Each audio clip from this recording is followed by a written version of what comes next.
The development process of a video game is a lot like a film. You've got the pre-production, you've got the production, and you've got the post-production. But unlike films, they all work simultaneously together. Today we're going to look at how a video game is developed.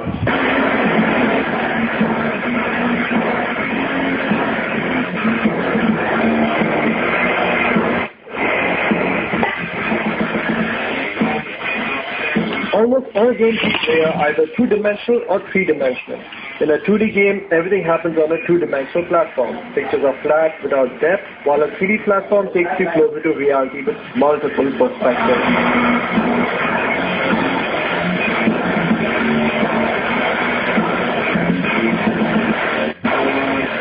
Now, how many of us know that Guitar Hero has a Chennai connection?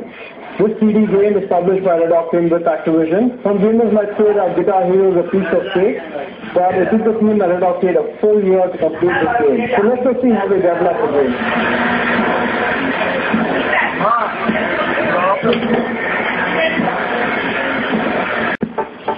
At the same time, another team worked on the user interface, or UI, which is a menu display and the layout of the game.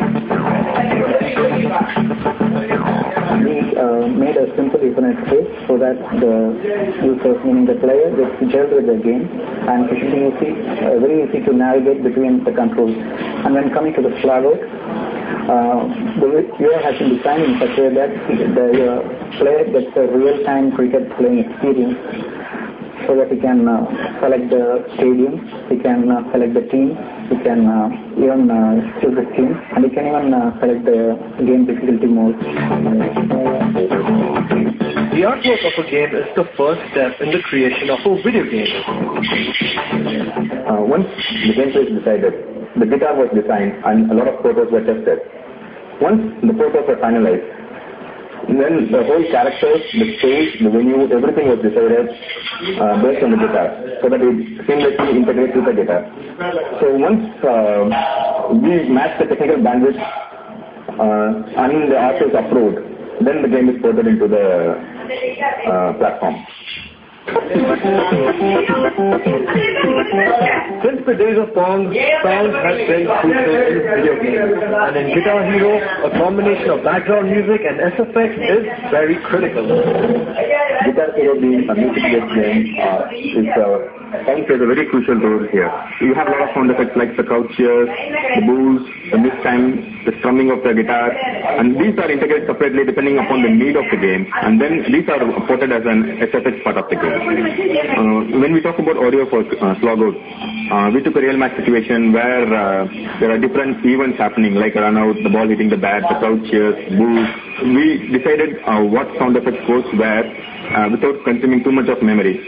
I've played both Guitar Hero and Slogout, and what I like about the gameplay for Guitar Hero is that you feel like a rock star jamming to those tunes.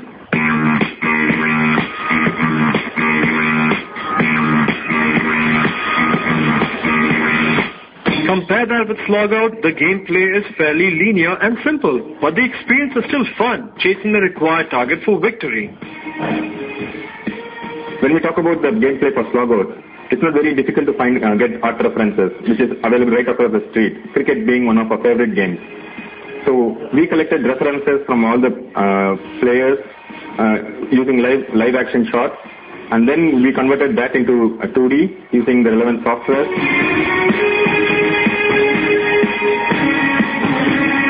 Another important aspect in game development is artificial intelligence, or AI. This differs from game to game.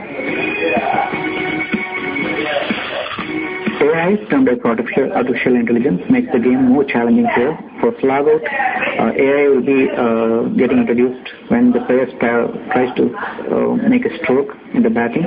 We will be deciding how much angle or how much distance the ball has to roll, and if it is a Yorker or where the pitch has to be done. And when talking about the Guitar Hero, the AI plays in the part where the crowd will be roaring or something, and the number of difficulty in getting the beat, whether it has to simultaneously come in or we need to make it substantially or something. AI has been designed that it will be facilitating the UI and it will not dominate the UI, so that it can be more challenging and user-friendly.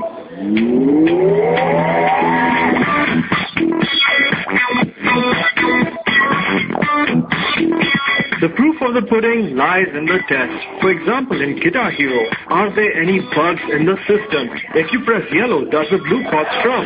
That's where the testers come in. When it came to Guitar Hero, like dancing of characters was one of the creative things that most of the students gave us as a feedback, and they worked on it. And similarly, when it comes to technical things, the latency was one of the technical aspects that was worked on to it.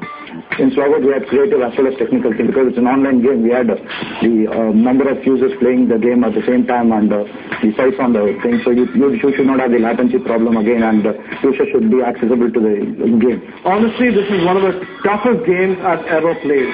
Getting booed off stage is no fun. So I just got my hands on some cheat codes, and now I'm on my way to the top of the charts. Thanks to all the effort taken by these game developers, we are able to keep ourselves entertained in the virtual world with games galore.